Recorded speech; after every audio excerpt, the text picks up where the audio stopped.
സ്നേഹം നിറഞ്ഞവരെ, ഇന്നത്തെ നമ്മുടെ വചനചിന്തയിൽ ഈശോ നമ്മോട് ചോദിക്കുന്ന ഒരു പ്രധാന ചോദ്യമുണ്ട്. നമ്മൾ ഈ ലോകത്തിൻ്റെ വഴിയെയാണോ അതോ ദൈവത്തിൻ്റെ വഴിയെയാണോ സഞ്ചരിക്കുന്നത്? യോഹന്നാൻ 8-ാം അധ്യായം 21 മുതൽ 30 വരെയുള്ള ഭാഗങ്ങളിലൂടെ ഈശോ തൻ്റെ സ്വർഗീയ ബന്ധത്തെക്കുറിച്ചും നമ്മൾ പാപത്തിൽ മരിക്കാതിരിക്കാൻ അവനിൽ വിശ്വസിക്കേണ്ടതിനെക്കുറിച്ചും സംസാരിക്കുന്നു. ഈ വചനത്തിനൊപ്പം തന്നെ ഉറച്ച വിശ്വാസത്തിലൂടെയും പ്രാർത്ഥനയിലൂടെയും വിശുദ്ധിയിലേക്ക് ഉയർന്ന വിശുദ്ധ കാതറിനും സ്വീഡൻ്റെ ജീവിതവും നമുക്കിന്ന് പരിചയപ്പെടാം. വചനത്തിലേക്കും വിശുദ്ധയുടെ ജീവിതത്തിലേക്കും നമുക്ക് പ്രവേശിക്കാം. വിശുദ്ധ യോഹന്നാൻ എഴുതിയ സുവിശേഷം 8-ാം അധ്യായം 21 മുതൽ 30 വരെയുള്ള വാക്യങ്ങൾ നമുക്ക് വായിക്കാം. യേശു വീണ്ടും അവരോട് പറഞ്ഞു, ഞാൻ പോകുന്നു, നിങ്ങൾ എന്നെ അന്വേഷിക്കും, എന്നാൽ നിങ്ങളുടെ പാപത്തിൽ നിങ്ങൾ മരിക്കും. ഞാൻ പോകുന്നിടത്തേക്ക് വരാൻ നിങ്ങൾക്ക് കഴിയുകയില്ല. അപ്പോൾ യഹൂദർ പറഞ്ഞു, ഞാൻ പോകുന്നിടത്തേക്ക് വരാൻ നിങ്ങൾക്ക് കഴിയുകയില്ല എന്ന് അവൻ പറയുന്നല്ലോ, അവൻ ആത്മഹത്യ ചെയ്തേക്കുമോ? അവൻ പറഞ്ഞു, നിങ്ങൾ താഴെ നിന്നുള്ളവരാണ്, ഞാൻ മുകളിൽ നിന്നുള്ളവനും. നിങ്ങൾ ഈ ലോകത്തിൻ്റെതാണ്, ഞാൻ ഈ ലോകത്തിൻ്റെതല്ല. നിങ്ങൾ നിങ്ങളുടെ പാപങ്ങളിൽ മരിക്കുമെന്ന് ഞാൻ നിങ്ങളോട് പറഞ്ഞു. എന്തെന്നാൽ ഞാൻ തന്നെ എന്ന് വിശ്വസിക്കുന്നില്ലെങ്കിൽ നിങ്ങൾ നിങ്ങളുടെ പാപങ്ങളിൽ മരിക്കും.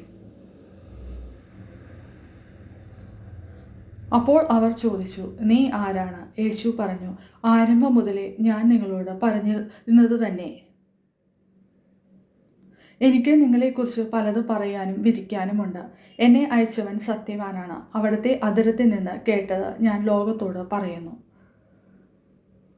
പിതാവിനെക്കുറിച്ചാണ് അവൻ തങ്ങളോട് സംസാരിച്ചതെന്ന് അവർ മനസ്സിലാക്കിയില്ല. അതുകൊണ്ട് യേശു പറഞ്ഞു, നിങ്ങൾ മനുഷ്യപുത്രനെ ഉയർത്തി കഴിയുമ്പോൾ ഞാൻ തന്നെയെന്നും ഞാൻ സ്വമേധയായി ഒന്നും പ്രവർത്തിക്കുന്നുമില്ല. പ്രത്യുത എൻ്റെ പിതാവ് എന്നെ പഠിപ്പിച്ചതുപോലെ ഇക്കാര്യങ്ങൾ ഞാൻ സംസാരിക്കുന്നുവെന്നും നിങ്ങൾ മനസ്സിലാക്കും. എന്നെ അയച്ചവൻ എന്നോടുകൂടെയുണ്ട്. അവിടുന്ന് എന്നെ തനിയെ വിട്ടിരിക്കുകയല്ല, കാരണം ഞാൻ എപ്പോഴും അവിടത്തേക്ക് ഇഷ്ടമുള്ളത് പ്രവർത്തിക്കുന്നു. ഇത് പറഞ്ഞപ്പോൾ വളരെ പേർ അവനിൽ വിശ്വസിച്ചു. മാർച്ച് 24 ഇന്നത്തെ വിശുദ്ധ Catherine of Sweden.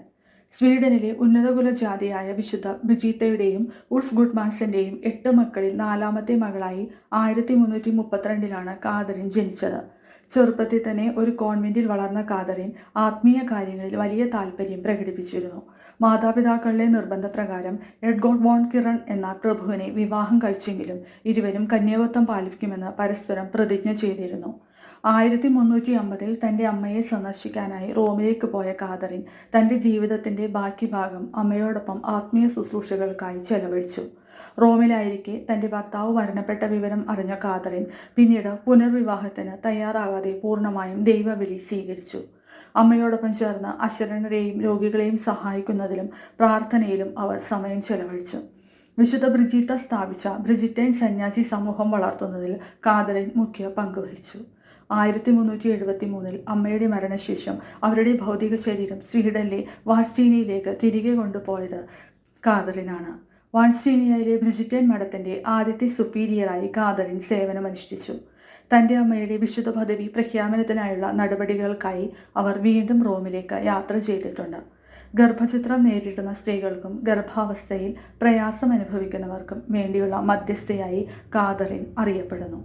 1381 March 24 Catherine അന്തരിച്ചു. 1484 ഇന്നസെൻ്റ് 8-ാമൻ മാർപ്പാപ്പ കാതറിനെ വിശുദ്ധയായി പ്രഖ്യാപിച്ചു.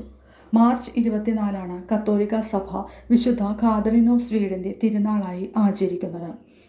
വിശുദ്ധ കാതറിൻ്റെ ജീവിതവുമായി ബന്ധപ്പെട്ട പ്രചാരത്തിലുള്ള ഒരു പ്രധാന അത്ഭുതം മാനിൻ്റെ സംരക്ഷണമാണ്.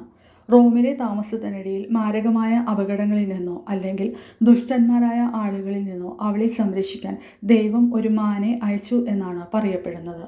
മിക്ക ചിത്രങ്ങളിലും ഒരു മാനിനോടൊപ്പം അവളെ ചിത്രീകരിക്കുന്നതിൻ്റെ കാരണവും ഇതാണ്. തൻ്റെ അമ്മയ്ക്കൊപ്പം റോമിലെ തെരുവുകളിലൂടെ യാത്ര ചെയ്യുമ്പോൾ പലപ്പോഴും കാതറിൻ്റെ സൗന്ദര്യം കണ്ട് ശല്യം ചെയ്യുന്നവരിൽ നിന്ന് ആ മാൻ അവളെ അത്ഭുതകരമായി കാത്തുരക്ഷിച്ചു എന്നാണ് ചരിത്രം പറയുന്നത്. കാതറിൻ വിവാഹിതയായിരുന്നുവെങ്കിലും തൻ്റെ ഭർത്താവുമായി ഒത്തുതീർപ്പിലെത്തി ജീവിതകാലം മുഴുവൻ ബ്രഹ്മചര്യം പാലിച്ചാണ് ജീവിച്ചിരുന്നത്. അതുകൊണ്ടാണ് വിശുദ്ധ കാതറിൻ്റെ കൈകളിൽ എപ്പോഴും ലില്ലിപ്പൂവ് പിടിച്ചുകൊണ്ടുള്ള ചിത്രം നമ്മൾ കാണുന്നത്.